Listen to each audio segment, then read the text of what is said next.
Welcome back. Hope you all had a good lunch. We're going to have a panel now that's going to talk about some different aspects of how they have dealt with and interacted with active shooter situations and get a couple different perspectives. I'm going to introduce the panel. They are each going to talk for 10 minutes or so, 10, 15 minutes, and then we're going to take questions at the end, and I will facilitate that. Moving right down the row here, Eva Davis has been the director of the Canton Public Library since 2008 and previously worked at the Ann Arbor District Library and the Plymouth District Library. Before becoming a librarian, Eva worked in the retail and publishing industries. Canton is a large community spanning 36 square miles with more than 90,000 residents. The library has repeatedly been recognized as the busiest single-location public library in the state, with a high of 2 million search in 2009 and 2013 circulation of 1.7 million items. The library has had its share of ups and downs, from winning the Library Journal EBSCO Novelist Library Award in 2013 to the murder-suicide that occurred in their parking lot in 2009. Bob Hobeck has served since 1991 as the director of the University of Michigan's Flint Thompson Library. Prior to that, he worked from 1975 to 1991 in U of M Ann Arbor's University Library, most recently as head of its Serials and Book Acquisitions Division. At U of M Flint, Mr. Hobeck chaired the Chancellor's Advisory and Budget Priorities Committee, co-chaired its 2005 through 2010 Campus Strategic Planning Initiative, and currently serves on the Campus All Hazards Emergency Response Team. He teaches in the U of M Flint American Culture and Honors Program, and in 2011 taught American History at, how do you pronounce that? University in Germany. You can clarify that when you cheer up. Jonathan Dahl, Ph.D., is an educationalist, advocate, and dropout researcher from Hamburg, New York. His work includes researching a World War II veteran and helping that man reunite with a family that he had lost contact with 59 years earlier during his time in the war. His bachelor's degree was in math education, leading to his teaching career in math, journalism, and every other subject that his principals needed.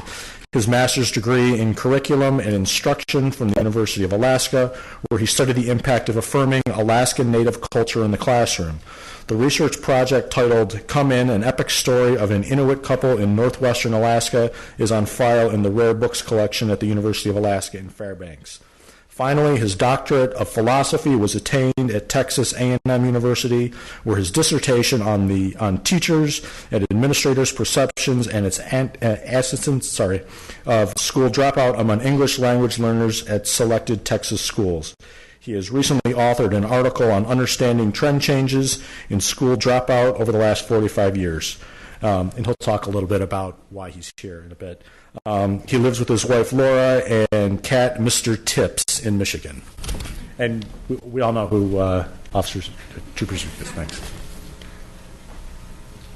Okay. I don't know how close this needs to be. Hi, Eva Davis. Can you guys hear me? No? Is it on? It is on. Okay. I'm just going to hold it, if that's okay. Okay. So I'm not going to talk to you about the shooting. I think this morning we covered a lot of the chaos and the just everything that can happen. I'm going to talk more about what happened after. The shooting, just in case you guys don't know, it was a murder-suicide. It was a domestic, essentially, dispute.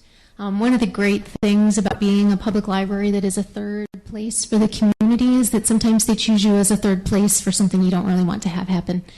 And that's what happened here. The police station is in Township Hall, which is across the boulevard from us, and the wife was going over to file a report with the police, and he knew, and he convinced her to meet him in the library parking lot. They walked around the park for a while, and then they came back. It was in the morning, and we did some things right, unintentionally, by accident almost, and then we did some things wrong. In 2009, we have an emergency manual, and we do the drills that you normally do for tornadoes and, fire and other evacuation. We didn't really have anything about an active shooter situation or a lockdown situation. We have one now. So after the shooting, the Canton Township Police Department, which does have an emergency planner on staff, they're an incredible public safety department, and they've been really good resources for us.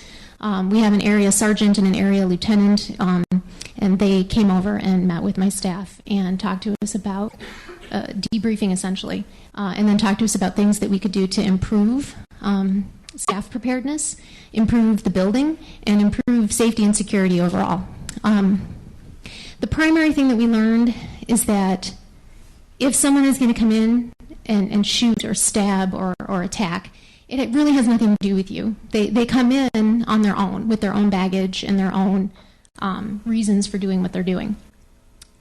You shouldn't worry about stopping it, which was my concern. I was like, how do we stop this? How do we prevent this? You really can't. It's about minimizing damage, and it's about mitigating harm. And that really was freeing for us to know that we could do all we can and still know that we would fail in some way, and that's all right. So we had some analog cameras that were sort of grainy, like convenience store almost footage that you see on the evening news. And the sergeant and the lieutenant and the emergency planner gave us advice on where to upgrade cameras to digital and then where to place additional cameras. So we have, my security guard is watching in Dearborn. He knows the exact number. Bill would know. But it's like 50 cameras now that we have added and replaced analog with digital over the last 5 years, since 2009. The police helped us prioritize the cameras that we should have immediately. So the first ones that we upgraded were the cameras at the entrances. When you come in the building, there's a camera. When you leave the building, there's a camera that gets your face. The staff door has a camera on it. And then we have cameras on cash registers, high areas.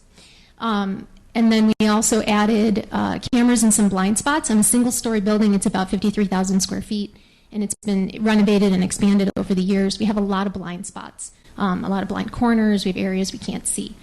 So we have cameras in all of the group study rooms.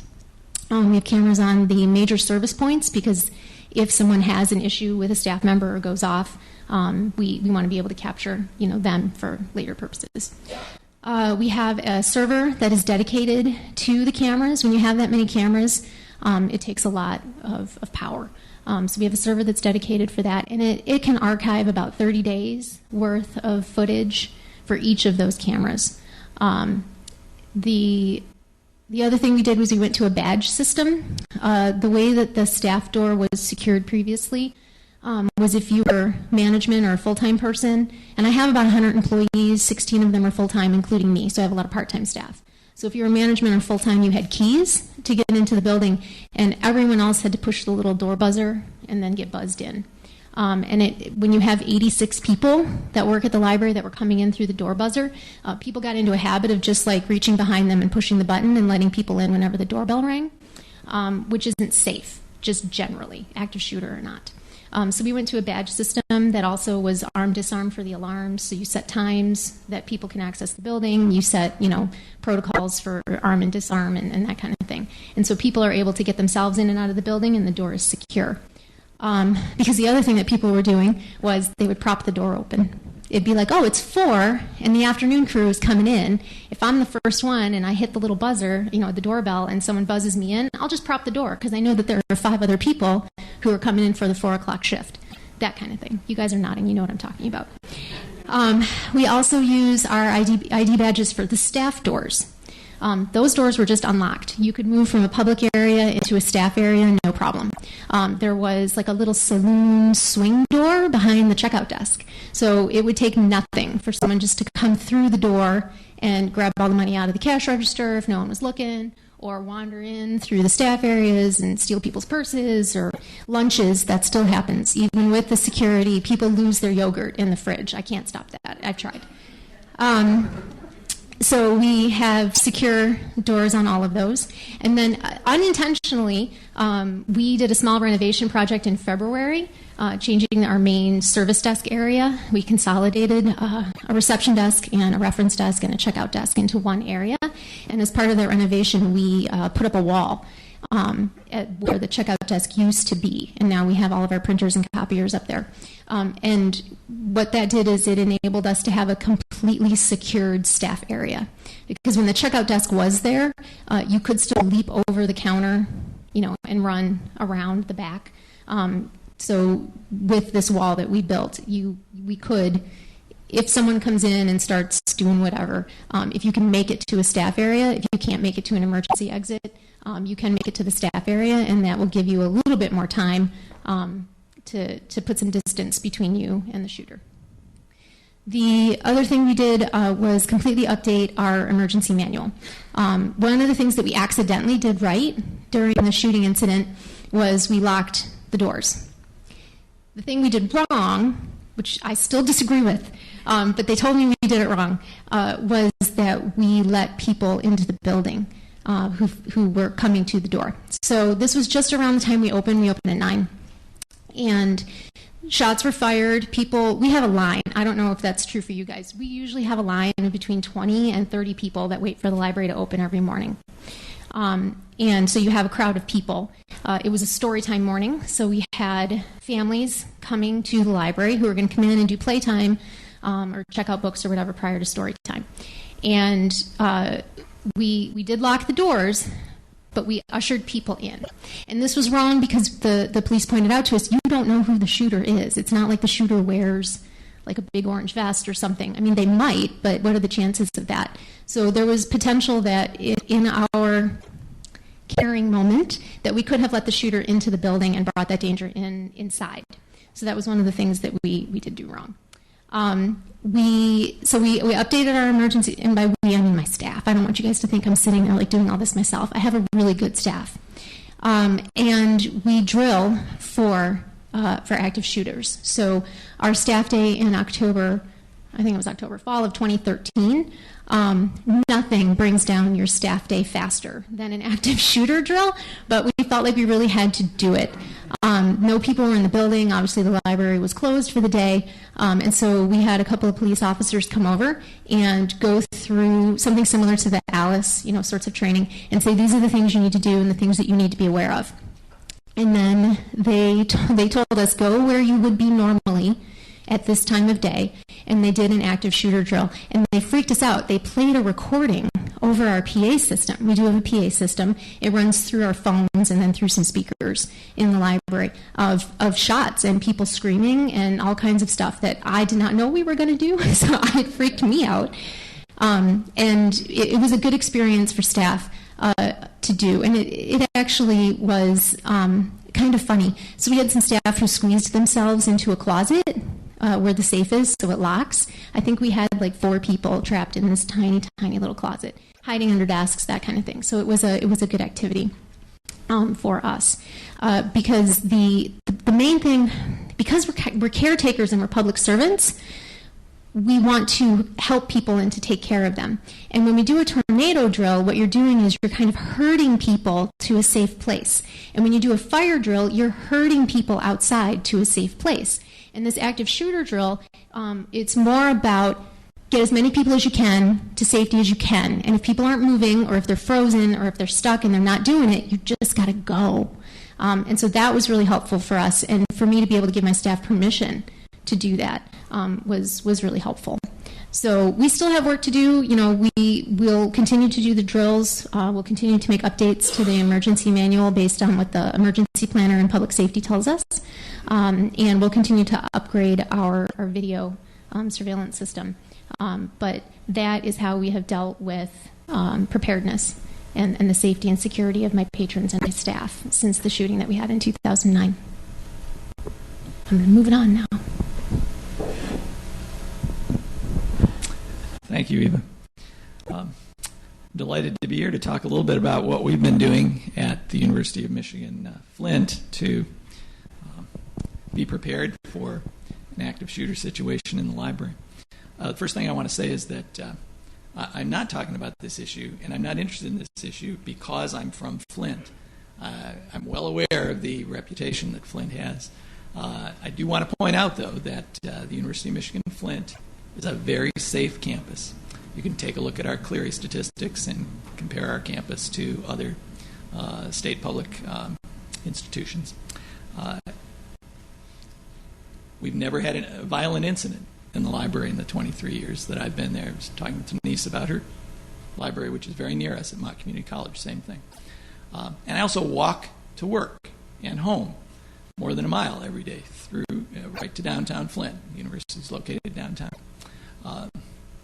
Never been threatened, never felt like I had any problem at all. So, putting on my Rotary hat, I want to assure you, if you come to visit our campus, you should feel very safe. However, I am interested in this issue because there are disgruntled spouses and boyfriends and employees and mentally disturbed people everywhere. And it really is my responsibility as library director to do what I can to make sure that my students and my library colleagues are safe and are prepared to deal with emergency situations. And in fact, our campus has been building a culture of preparedness for the last decade, dealing with all sorts of hazards that come up on university campuses. So the issue has been on my mind. I was walking to work one day about 3 years ago, and I was thinking to myself, now I really need to do something about this active shooter situation. And I had this quick vision of being deposed by a lawyer. So, Mr. Hobeck, do you have an active shooter plan for your library? No, I don't. But I've been thinking about it. Well, Mr. Hobeck, how long have you been library director? Well, 20 years. So, Mr. Hobeck, tell me, about how many more years are you going to think about doing something about active shooters? When I got to work that morning, I sat down at my machine, hour and a half, I tapped out a draft plan. It wasn't a very good plan. I made sure I then reviewed it with my staff, who improved it considerably, and we talked with our public safety folks about it. And what you have in front of you here, at least in this auditorium, is the fruit of that plan. But I made sure we began. And one of my meta messages today is that even if your library director hasn't had that moment of revelation and sat down and written a plan, there's nothing stopping you from drafting a plan. You know the circumstances in your library, and starting a discussion in your library about this. So do that after this meeting. My second message is that public safety folks, law enforcement people, want to partner with institutions like libraries. But you need to invite them in. You need to take that initiative and work with them, because the plans that we put together in libraries have to be coordinated with law enforcement and in our case, with our campus environment, health and safety people and our Department of Public Safety in particular. But often campus police, for example, are going to be a little reticent about approaching you. So it's really your responsibility, particularly as an academic unit, to invite them in and start that conversation. Now, this plan that, and we can maybe take some questions in a little bit. I just want to point out a couple of things about it. It's very simple. Fits on one page. There are two parts to it because there are two different kinds of situations that you may be confronted with. One is the more likely one in most cases, where there's a shooting somewhere on campus or around your building. And in our case, we're going to get an announcement saying there's been a shooting, such and such place, secure in place. That means you lock the building. So shootings outside the library, you do one set of things. The other one, the more difficult, the far more difficult and scary one, but maybe the more rare one, would be that you hear shots in your building, and you've got to take some action inside your building. So what we did was try to put together something that was simple, pretty flexible, that addressed some key points that we wanted people to keep in mind. And what we did with this plan, just very quickly,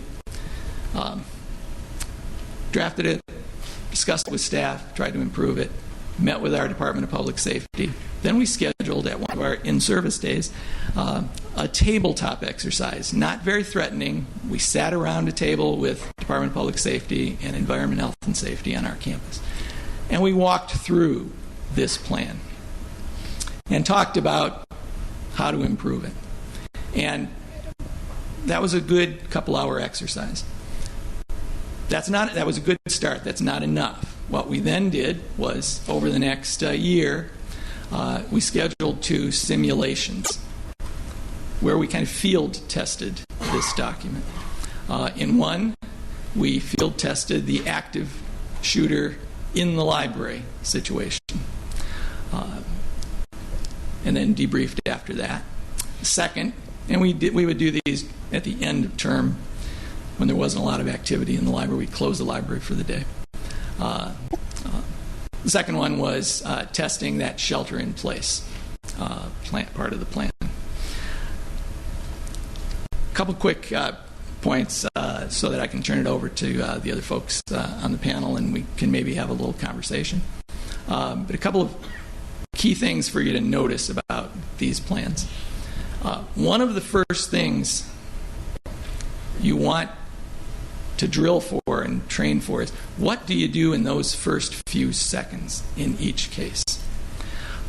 And one of the things we decided you need to do, and you should all be thinking about this.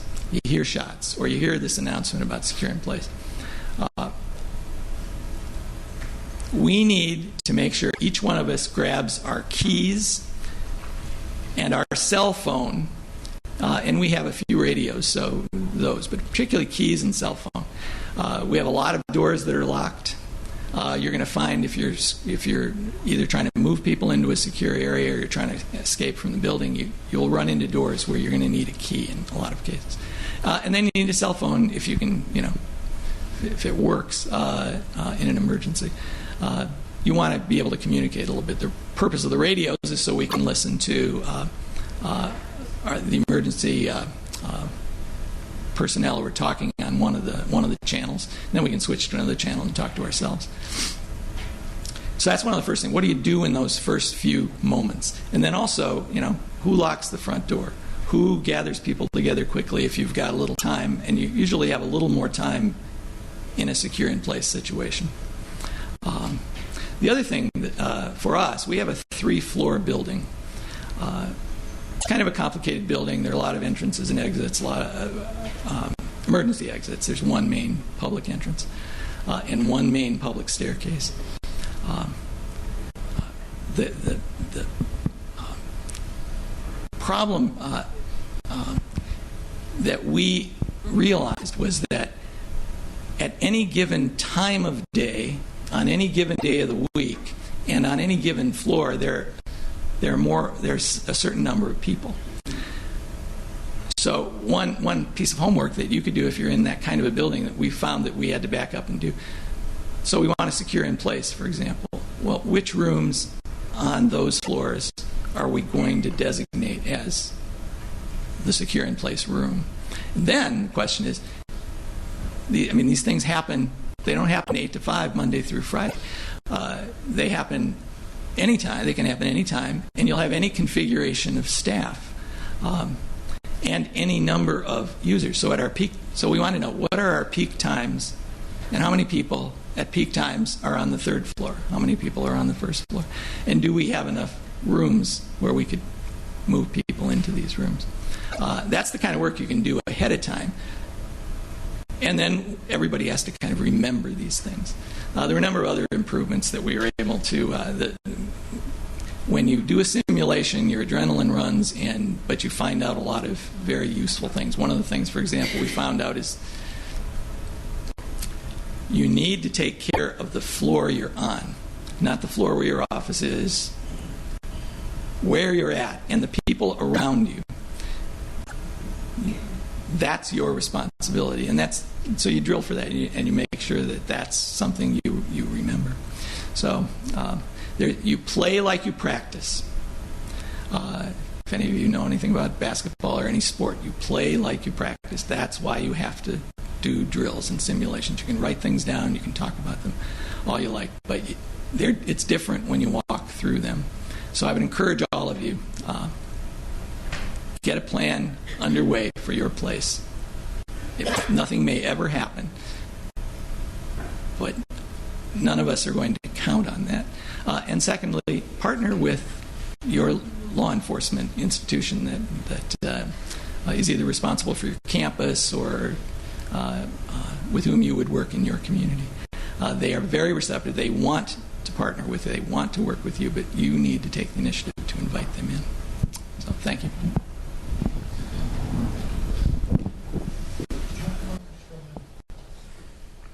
You can leave that right there.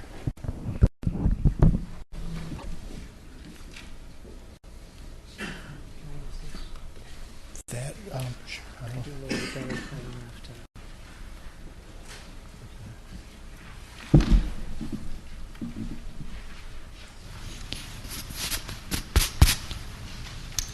Testing. Hi there. Do we have a clicker, or was that? May I borrow it? Something up here. You're the one that's speaking.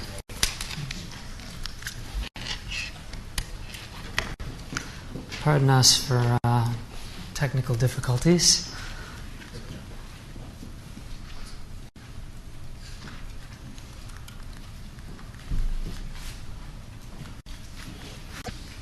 All right, that one's not working.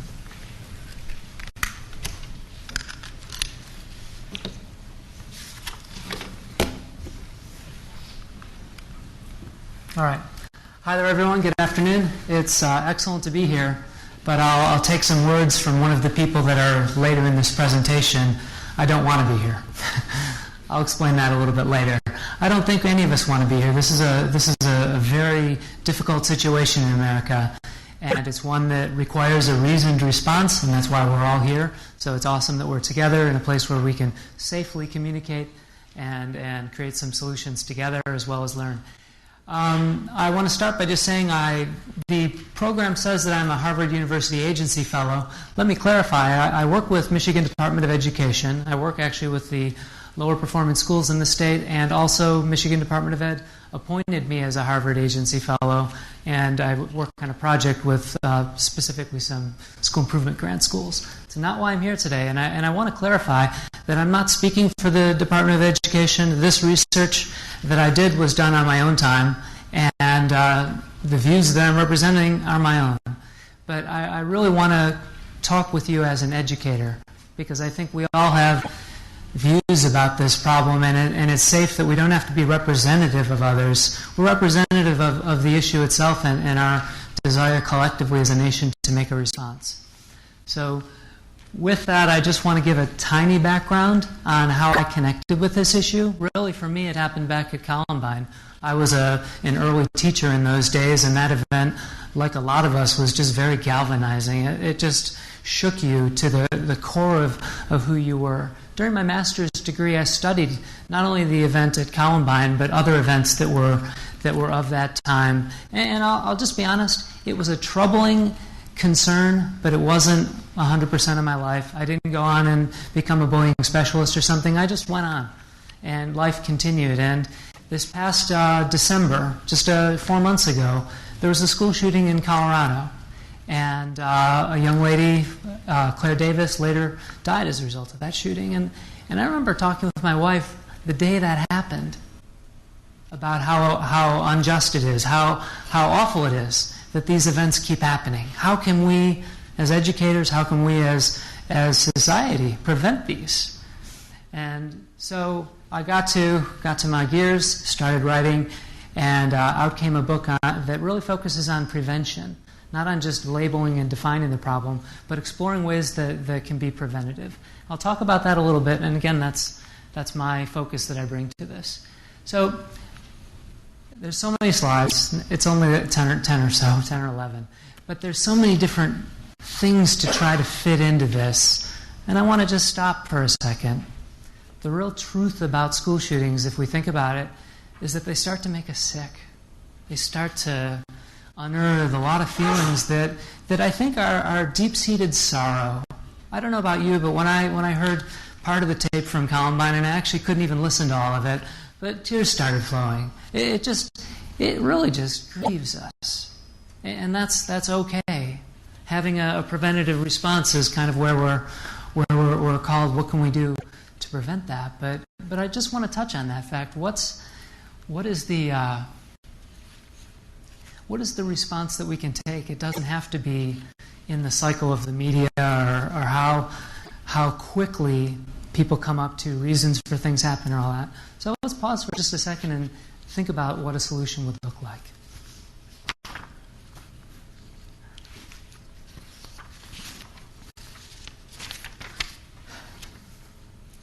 All right. If you're like me, you've been inundated by news. Just in the last 3 days, we've got a mom who watches her son on Facebook and prevents something from happening. That's awesome. We've got what was already talked about in Pennsylvania, and notice the quote. A school board director said, "I'm just glad it wasn't a shooter, because if it had been a shooter, there would have been fatalities." I'm not saying this to scare or concern, but I'm actually saying this is a positive. We have to recognize from yesterday's event that it could have been a lot worse. And we have to recognize from every event that they could be. But at the same time, we have to be working all the harder on prevention, because we can't wait. I don't want to go through all these, but this is just 3 days. And there's even an event that happened yesterday at 2:15 p.m. after I saved this that's not in there. So we know that the tempo is continuing, and we need to act. Obviously, what happened at Fort Hood wasn't a school shooting, but it was in the news in the last 3 days as an updated event. And it involves parents, families, children. It involves the work that we do. So let's focus on some positives for a second. Eric Decker, he plays for the New York Jets. He used to play for the Denver Broncos. He goes on national television from time to time, or YouTube with a video, and he talks with students who have been through a school shooting and tries to give them a sense of hope and that they can respond correctly after something happens. He's dedicated himself to that in the midst of his career, because in 2003 he was in a school shooting in his high school. So that's where his connection came. Antoinette Tuff, I mentioned this to a couple folks over lunch. She spent 24 minutes on the phone with 911 and talked the shooter down so that no one was killed. That's pretty amazing. We owe it to ourselves to either, she's written a book, to learn more about that, or even just to hear how she did that, because that's the process of prevention that she wasn't trained for, that none of us were trained for, but she did it. The folks at Arapahoe High School, that school shooting ended in 80 seconds, which is very brief compared to some that are ongoing for a longer period, and there's some heroes as a result. Coach Frank Hall, he was on 60 Minutes a few weeks ago. He chased a school shooter and prevented a larger number of deaths in the school, and an event that could have been longer ended in 47 seconds. Sorry. But he said on 60 Minutes at the beginning, "I don't want to be here," really, and he told the announcer, "I have no interest in being here. This is what happened, and this is how I reacted, but if I could do it all over, I wish it wouldn't have happened." And I think that's a fair statement. Another teacher convinced a school shooter to disarm, holding the gun. So there's a lot of courageous responses that are going on, and I think it's a positive perspective that we should take into this, that these positive actions are also being taken in the midst of this discussion. Big question, when was the last school shooting in 2013 that was fatal? I hate to use coincidental language, but it's a loaded question. That was the one at Arapahoe High School. It was the last one of the year. What about 2014? What's the most recent fatal school shooting in 2014? I apologize for asking this. I couldn't run through them, but there's been 3 or 4. And these are the folks whose lives, the folks who lost their lives. Notice for a second that these are the pictures of people who were victims.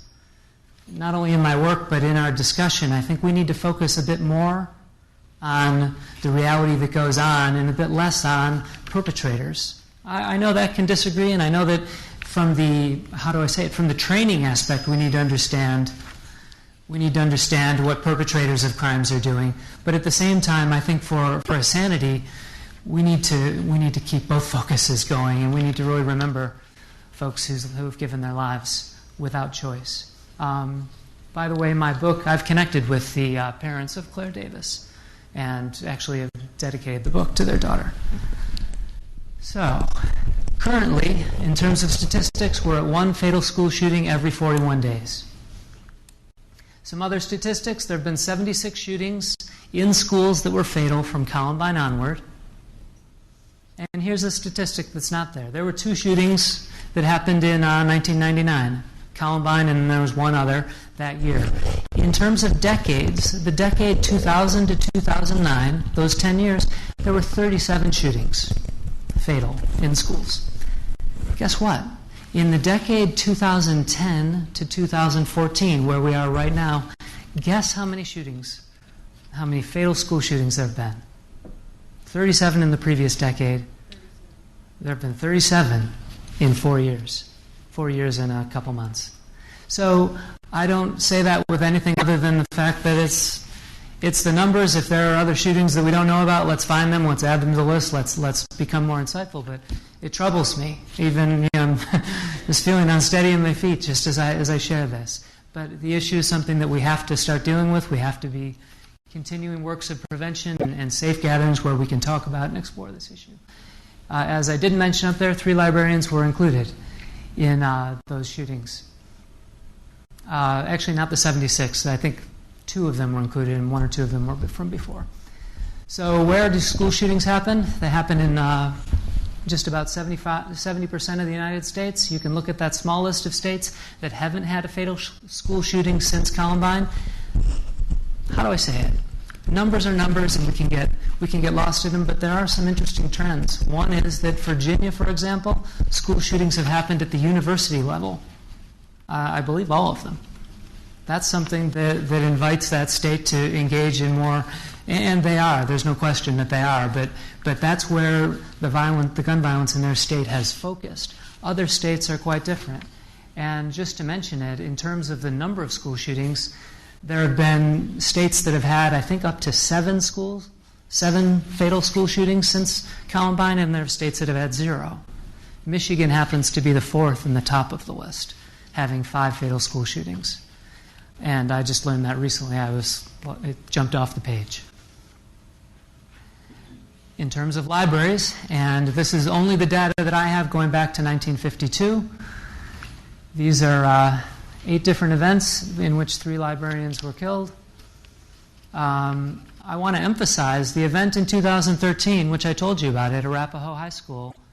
The librarian and school psychology and drama teacher, she was the target of that school shooting. So she was safely led off the campus as that shooting was beginning to take place. So the issue is very big and it's very present, and I'm really thankful for the producers, folks in charge of putting this together today. It's a very timely event.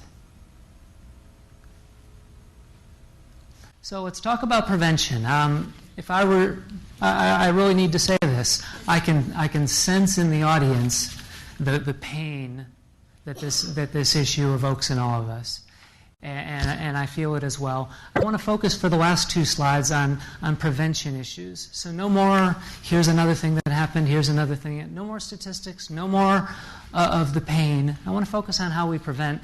And I have a different perspective than some of the presenters today, because from a school level, I believe prevention needs to start years before an event, because if we go back to the list of 76 shootings, 3/4 of those are from men who are 30 or younger.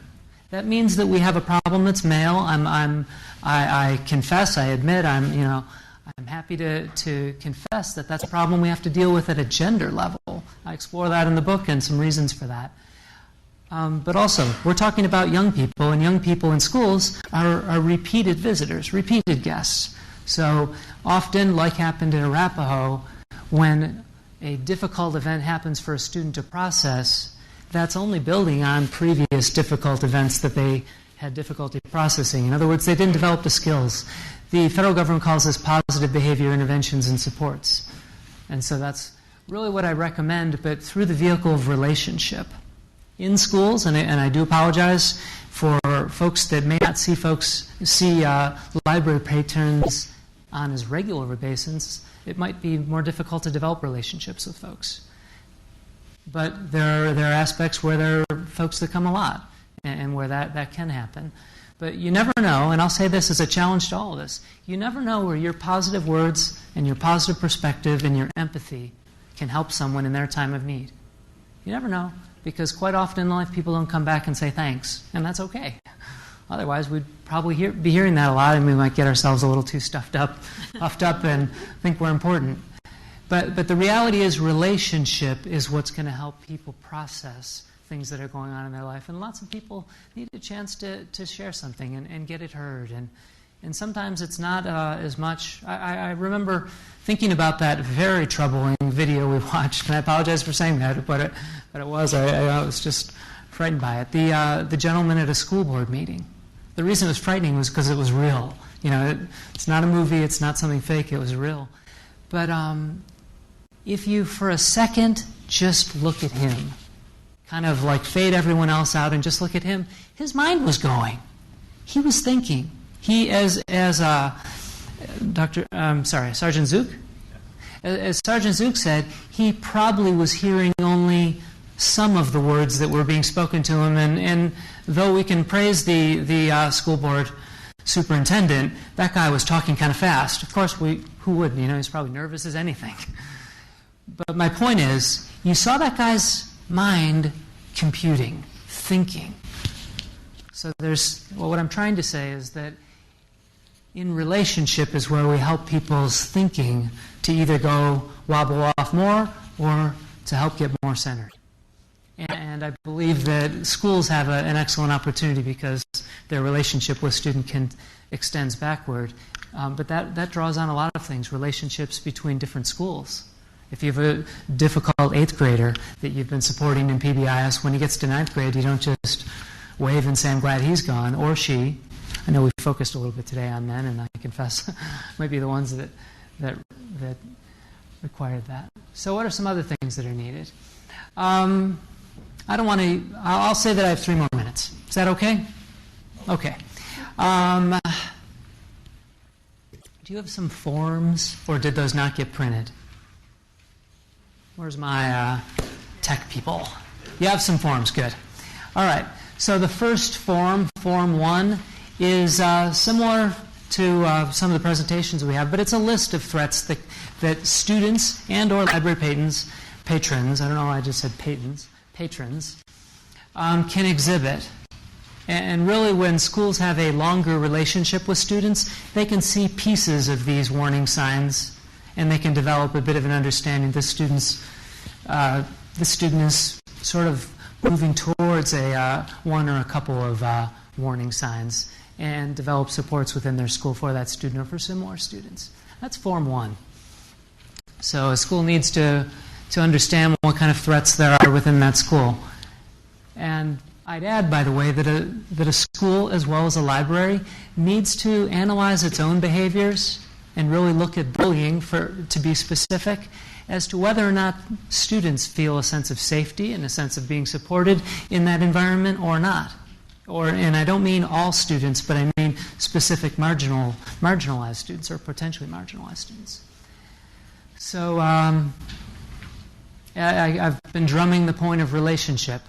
So one of the other points that I bring up in the book would be the benefit of an additional resource officer in schools who can specifically focus on relationship.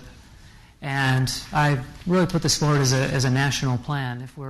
If we're aiming to turn what is happening the same in 4 years that happened in the previous decade, if we're aiming to turn that backward, then as a nation we really should come up with a collective response. But until that happens, we can still come up with district and regional responses that help folks focus more on relationship.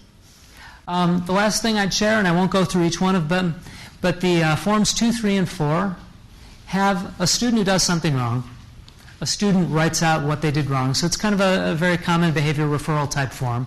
And this is, again, school level focused, but there might be some applications in dealing with folks. There might be a takeaway point from this.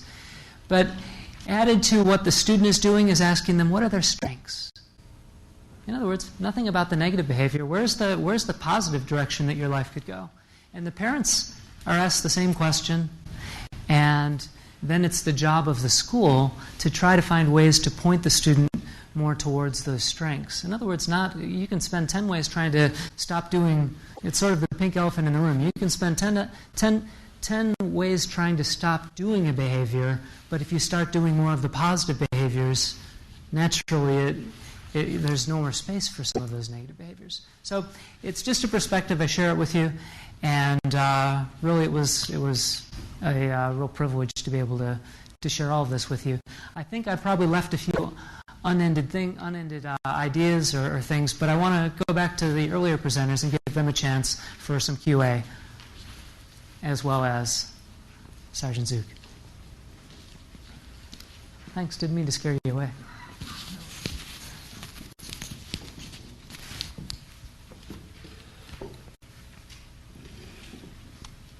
Okay, once everyone gets settled, we'll take some questions then.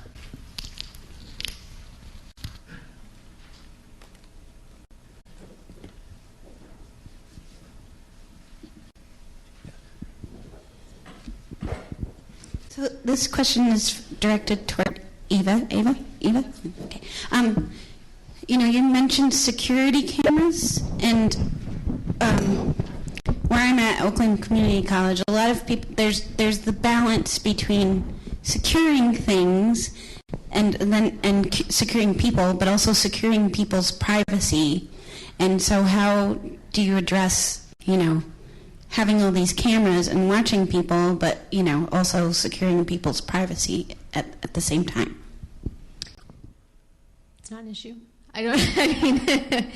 So there are some of the desks we are more actively surveilling areas than in others. So our East Reference Desk is where the group study rooms are, and the group study rooms are at the opposite end of that wing from where the desk is. So the librarian at that desk pulls up those cameras to monitor the behavior in the group study rooms. And we've caught people, making out and doing that kind of thing where we're like, that's not appropriate. In the children's area, the children's desk, there's an aisle at the back of the library where kids can run up and down and run. That's just what they do. And then we have a play area and an early literacy area. There's a baby nook that's a little more enclosed so that the toddlers can't escape. And so the children's librarians have those cameras up so that they can just keep an eye on it. I don't think anyone's staring, at the computer that way. My security guard, who is part-time, he works evenings and weekends, which is when we have the largest concentration of bodies in the building. And whenever you have people in an enclosed space, that's where friction happens. He is able to monitor situations that concern him without being confrontational about it, just to see if something develops. Because I'm sure the officers will tell you, even if you know that something is going to happen, if you approach people and you try to mitigate that, sometimes they get really angry because they're like, I wasn't doing anything. So Bill is able to wait and see if something happens and then address it then. And then people, they applaud you for taking care of it at that rate. So he is able to monitor hidden areas of the building, outside areas of the building, if something happens. In most cases, we only look at the footage if we have to, if something happened. If we find empty DVD cases in a corner of the library, if we find damage to library property, vandalism is one of the things that we've been able to backtrack on. The Library Privacy Act does apply to us, and I have a good relationship with our area sergeant and our area lieutenant and our police chief, public safety director. And they know about the Library Privacy Act. They know that I can't turn over that kind of footage to them without a court order or a warrant or a subpoena. But you can ride the gray area a little bit. We had the police came over and were like, well, we have a woman who claims that she was abducted from the library parking lot yesterday. And I'm like, okay, let me look. And we looked. for the time period, and it was like, we don't see anything and we don't see anyone. And I can tell them that. I don't see anything and I don't see anyone. And so that kind of thing works out for us. We have had to turn over surveillance footage, particularly if we want to press charges against someone. And in those cases, that's a criminal act, and my job is to protect the library, and I will do that. I don't know that I answered your question. I answered your question. Okay, thank you. I could observe that college and university libraries will probably apply different sets of judgments about these questions. Our library, for example, we haven't felt the need to have multiple cameras. We have a camera at the public entrance and a camera on our loading dock. And so far for us, that seems to be sufficient. We do try to be sensitive precisely to these kinds of questions about privacy in doing library research. And we don't, unlike a public library, we don't regularly serve young people who are under 18. So I think our circumstance would be a little different than those of other academic libraries. More questions? If you want to say it, I'll just repeat. Sure. My question is about training for these, like an active shooter. How training new staff, training existing staff, is it part of new staff training? Do they just get told it, or is there an ongoing scenarios or any type of additional training? How do you handle new staff training incorporating the active shooter programming? So everyone has to read the employee manual and sign. Everyone has to read the emergency manual and sign. We do, the active shooter drills at staff day, but we do when the library's closed. We don't want to freak people out. And we do the other drills at varying times over varying days throughout the month, and I have someone on staff, Kathy Gladden, who coordinates all of those. And as part of the onboarding process and the training, there is an active shooter video, and I could send you guys the link, that we had staff review, and so we do ask them to review that.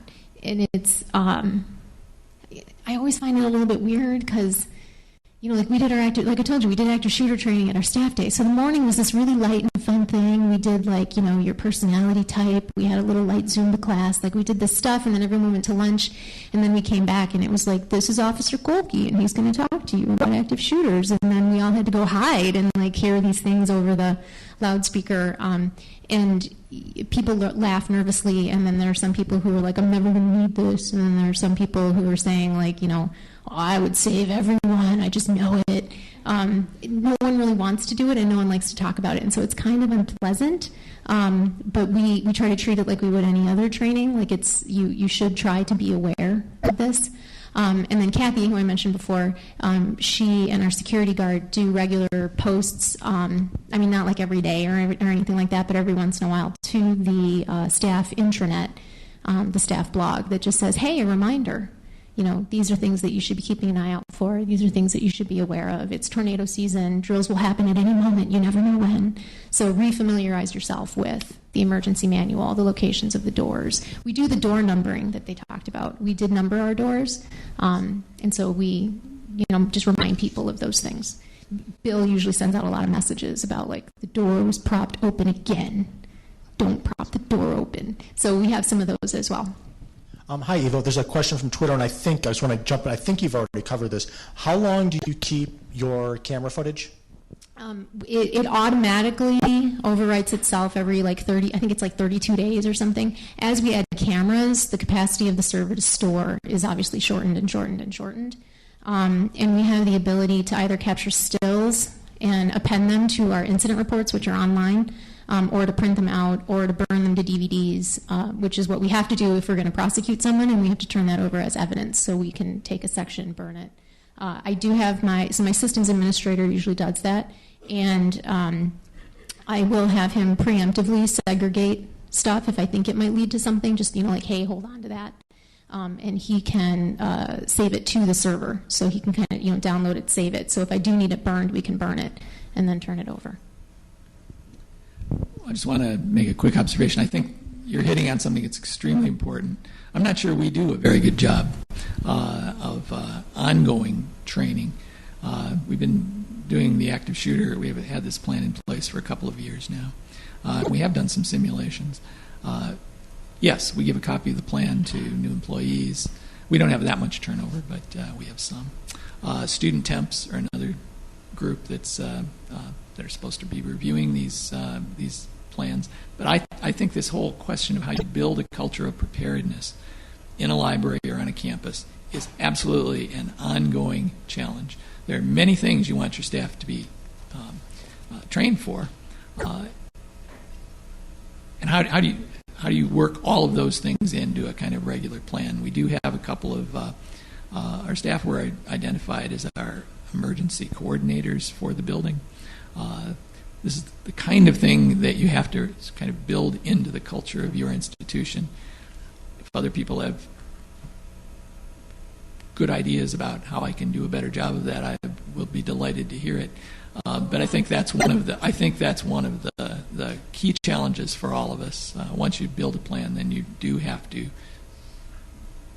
review it and drill. It just came up the other day as an issue at our staff meeting, so it's on my mind. Yes, go ahead. You said something that really gave me pause when you talked about your simulation. Somebody kind of froze and wasn't sure what to do. When I pictured, I think everybody just going to start running. But there might be people that are so shocked at picturing an elderly person in the library that doesn't know what to do and kind of stands there. And what about staff actually trying to herd somebody who's kind of numb and in shock and doesn't want to move? So, I mean, if that could happen. Yeah, it could happen, and part of it is with the drilling and with talking to people and saying to them, because even though I have a security guard, he's only there evenings and weekends, and one of our challenges has been making sure that everyone understands that awareness and security is your job too, but then also telling people do the best you can. Like you're not going to be able to stop someone coming in with a gun. You're not going to be able to stop someone from leaping across the desk and trying to throttle you, or yelling at you and calling you names over 20 cents. So it's got to be, what does your gut tell you to do? What do you think your instinct is? And do what you think is right. Which is why, when Canton Police told us, like, oh, when you lock the building down, you should have just locked the building down. And it was like, but no, those are our Storytime families. We know who those people are. We have regulars who are there every day. Like, we know them. And they're like, but any of them could have been the shooter. And you have a moment where you're like, well, sure. But no, like, those are my Storytime moms. And that's the regular internet guy that types really loud. Like, you know who all those people are. So for me, I was like, staff can use their judgment. Because then we had to put it in the manual, right? So then you're telling staff, this is what the manual says. And then you have individuals who come up to you after and they're like, so you're telling me that if we lock down and if a Storytime mom that I know comes up, I'm not supposed to let her in? It's like, well, you should use your judgment and do what you feel that you're comfortable with. I mean, if Storytime mom has an AR-15 on her shoulder, no, don't let her in. But the official line is, you have to lock it down. And I think, yeah, right? But so I tell them, use your judgment, do what you feel is right, And that, so much of what we do is like, well, what do you think? So it's hard. Yeah, and I think one of the things to drill for is being decisive. People often will follow you if you are decisive. Come this way. You have to come immediately. Now, if they resist, then let them go. And I'm talking about the students in the library or the patrons in the library. You do have to kind of drill for that. And we could, for example, it just occurred to me that the next time we do a simulation, we use student clubs, the social work club or the honors students. They're our practice students in the library. Well, we could have some of them the next time resist us, or they don't want to leave the computer, and practice for that. But again, you play like you practice, and these are precisely the kinds of questions that there are no pat answers to, but that's why you got to drill. Go ahead, Georgia. Just wanted to mention an anecdote back from the teaching days years and years ago. But as a teacher long ago, I saw what would happen if you forced students up against a corner, and I mean that metaphorically. If you really positioned with policies and rules and all this, no escape valve, no way out, no improvement. For a student, they get really frustrated, and then something can happen. Back to Arapahoe, and I apologize for talking more on one incident deeply than on many incidents. But again, that young man was worried about being suspended, about being taken out of a program. In other words, rules and consequences were in the air. So I guess I would give as an encouragement to all of us what has been coming from the federal government, which is explore alternatives to suspension and expulsion. Explore alternatives, period. In other words, if someone needs to lose something, if the current policy is that someone loses something, explore ways that it can be earned back. Explore ways so that the conversation with them isn't just, you've done it, it's over, but rather we want to explore a way that this can be improved. How can this be improved? Let them say. But what I'm trying to say is have an open-ended discussion with someone rather than something that you just have to hope MSU is around. Not MSU, Michigan State Police are around when you've got someone that has to be escorted. Because that's when things are getting to more of a frustrating place. Just giving ambling words, by the way. That's okay. I just wanted to mention a little bit off topic. We do have, Trooper Knapp mentioned CSTs. I'm not sure if we exactly explain what CSTs are that we have. They're called community service troopers. They're state troopers, and we have 27 throughout the state of Michigan. So they touch every county in this state. And one of the things that they're specialized trained in is safety assessments for schools, businesses. It can be for libraries as well. You can contact us. You can find them on the website. They'll be more than happy to come out, take a look at your structure, your building, and give you some constructive criticism or feedback as far as things that maybe you can or can't do. Maybe this will work better if your camera's here, or maybe close this door. So they're available to you. It's a free service that we do. Here's your tax dollars paying for it.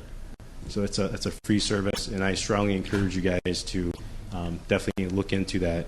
If you want to initiate a plan or start up a plan, they can help you with that as well. So just as a service, and also for training. Okay, we've got one more question on Twitter, and one in here too. This is for us, actually, Sergeant Zook. What's your best advice for distinguishing the sound of gunshots versus something like firecrackers?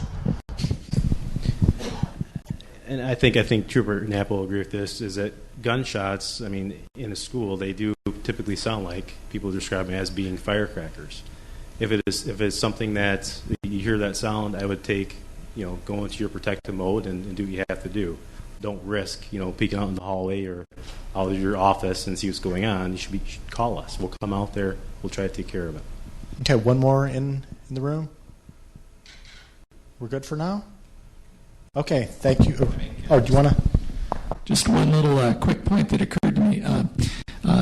When you're in a safe room and you need to make a plan to resist someone who might be coming in, one thing that we've been considering is placing fire extinguishers in our safe rooms. It's a good idea to have them there. You can't always find the one, or you won't remember where it is to grab it when you go into the safe room. That's a weapon that you could use, because what you want to do is create a little plan to swarm or resist an intruder. You can shoot it at him. You can use it as a club. So you're not, you don't have to be victims. You're not helpless, and none of us are. But we have to get into a mode of thinking about how to be ready to respond. Thanks. Okay, thank you very much. We're going to take a short break, about 10 minutes, and be back. Thank you.